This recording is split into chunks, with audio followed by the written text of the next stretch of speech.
How's it going, do-it-yourself crew? Today we're reviewing flavor gum you might not have heard of. It's juicy fruit. You might have seen these on convenience store shelves and you thought, why don't I try those? But you always go for Orbits or whatever other brand there might be. Personally, I don't think I've had juicy fruit ever in my life. I have. So we're gonna see how I this can say goes. it's pretty good, but I'll let you be All right, first timer. pretty brittle off rip. What? And these aren't old either. That's the thing. I can't do it. Let's try another one.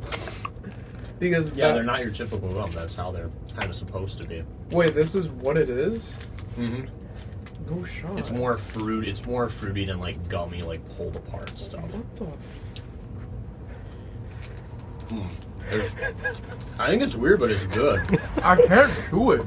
It's so tough. I can't chew it. This stuff is terrible.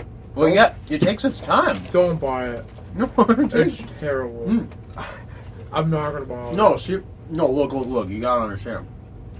After you got the pieces in your mouth, you chew it for a bit, and it coagulates together. Coagulates. Nah, this is So terrible. it's not your typical. It's not your granddad's gum. Nah, this sucks.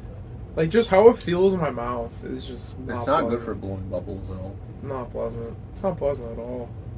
It's not good in any way. I would honestly give that a 0. Yeah, you can't blow bubbles with it either. Why not? Different stuff. Straight 0 to 10. I would not put this in my mouth ever again. What'd you give it? 6 out of 10? Yeah, I would say you gotta warm up to it, but 6 out of 10. 6.5 out